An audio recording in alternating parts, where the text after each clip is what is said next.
What is the difference between MSP marketing and MSP sales when it comes to your MSP? And the reason I bring this up is because a lot of MSP owners are putting the attention in the wrong area based on what they're looking for as far as results.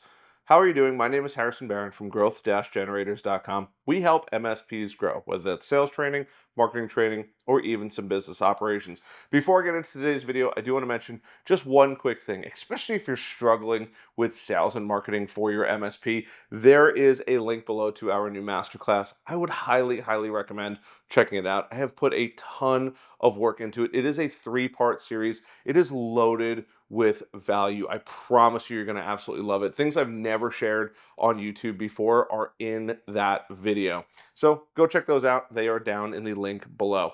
So let's get into it. What is the difference between sales and marketing for an MSP? Now, before we get into the differences, we have to understand what they both do, right? Because we need to understand what their core concepts are before we go deeper and deeper into the actual comparison between the two. And you might be thinking, well, Harrison, I'm a seasoned MSP business owner. I already know the difference. And hey, you might, but I promise you, you're probably going to learn something in this video. So we have MSP sales. What is MSP sales? What people don't actually realize is MSP sales is about closing and getting the deal, obviously.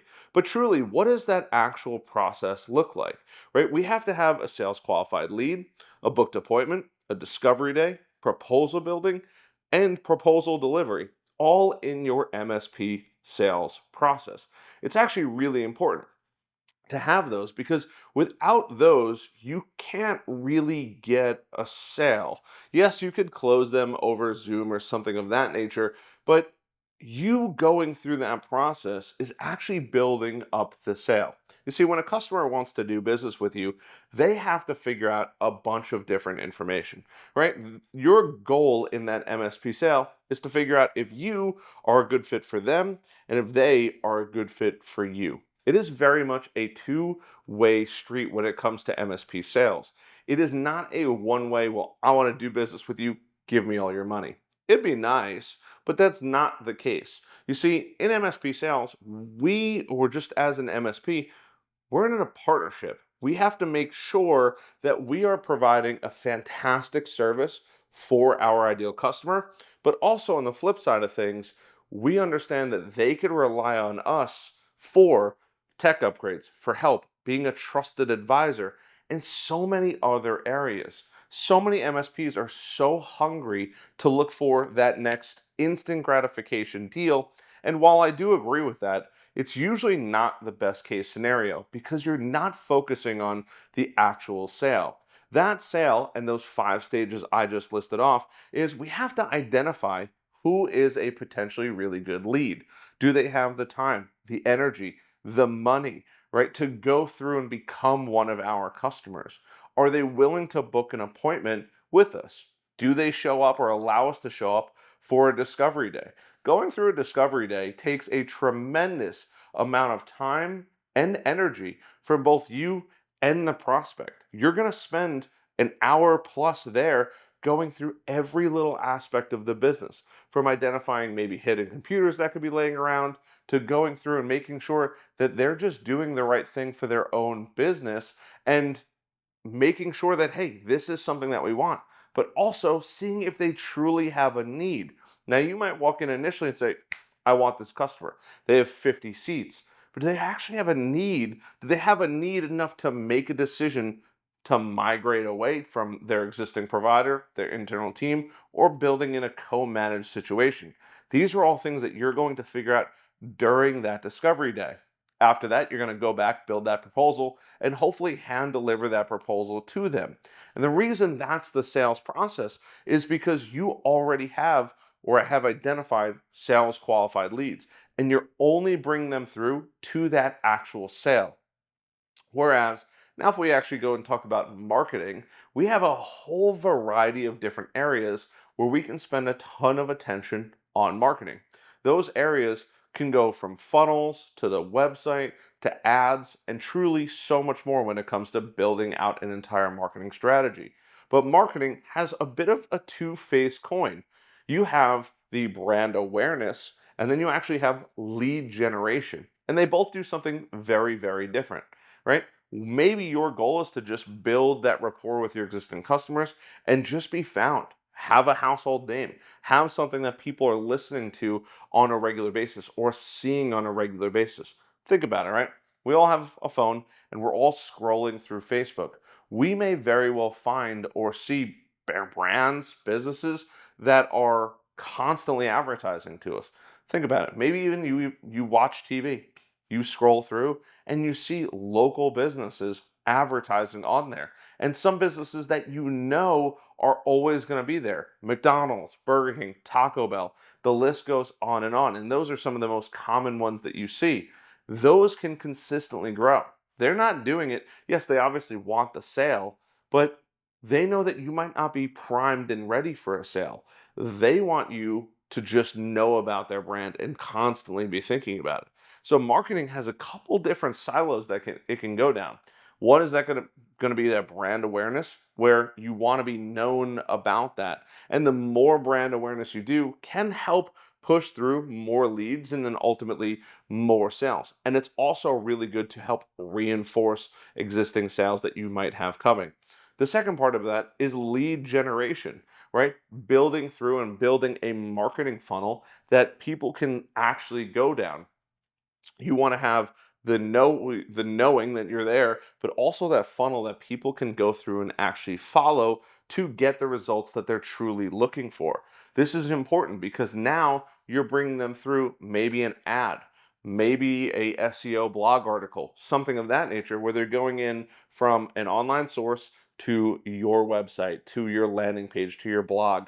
Then they go to a landing page, they convert, they give you the four parts of the golden stack: first name, last name, phone number, and email address. Then from there, they have the opportunity to go now book a discovery call. And that discovery call is truly, truly important because now we're migrating over to sales. But even still, we have all of that. And there's a ton of different marketing activities that we can do to get people to go through that funnel. That could be building blogs, that could be building ads, right? Not so much brand awareness, because brand awareness is just keeping us top of mind, but consistently trying to draw those people in. Social media, videos, podcasts, anything like that can absolutely be used to get more attention, more eyeballs, to have people go through that entire marketing funnel that you ultimately end up building. And if they're not ready to move forward at the end of it, you have to have a marketing engine behind it, which could be emails on a regular basis, that could be touch points, that could be bonuses that you're sending out, or retargeting because they took certain actions on the website, on emails, or anything like that to consistently keep going through and staying top of mind. But there's a difference. There's brand awareness where you just want to know about the company, about the brand. And then you have true marketing, which is designed to get that person to say, yes, I'm interested. I am now a lead. And that brings me to the final part of this video, is there is a massive difference between sales and marketing. They're going to go through all of marketing, and by the time they're actually done with marketing, they should be a lead, a hopefully sales qualified lead for sales.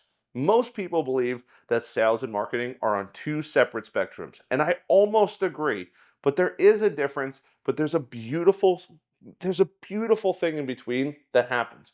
You have sales and then you have marketing. And they almost merge. You have this blue area and this red area, and they merge in between. And the secret sauce is somewhere in the middle because you have to be doing marketing activities, but you also have to be doing sales activities, right? Cold calling, reaching out, discovering sales qualified leads, trying to get them on a discovery day. All of those things truly matter as well. And when you focus on both areas and blend them together and hopefully allow them to work together, you now have the ability to succeed. But they are also very much different at the same time. You need to have marketing to help bring in more leads for sales to ultimately bring in more sales. But you need to have leads so sales can do sales' job, and those leads typically come in through marketing. So while they are completely different, there is that magical thing in between. But at the end, you have to think about the result because some people just think it is the exact same thing. Marketing brings you the lead. However they decide to do it, whatever strategy that you decide to use, and there's a ton of them on this YouTube channel, so I hope you've hit that like button, subscribe button, and that notification bell. But after they bring you that lead, that hopefully piping hot lead who's gotten a ton of value, a ton of information, now it migrates over to that sales side, and you can focus on sales and converting that lead into a sale, which ultimately grows your MSP business. So I hope you guys found some value in this. I hope you guys hit that like button, subscribe button, notification bell. I am in this Airbnb. I don't know for, I shouldn't say I don't know. I know for a couple days, but I'm excited to get back home for a little while to relax and decompress because I feel like all I've been doing is traveling. And yes, a lot of my videos, I stack and make a ton of them when I'm home for the short periods of time that I am. But I hope you guys found some value in this. I hope you now know that there is not only a difference, but a beautiful space in between that both can exist. Other than that, love the heck out of you guys, and I'll see you guys on the next one.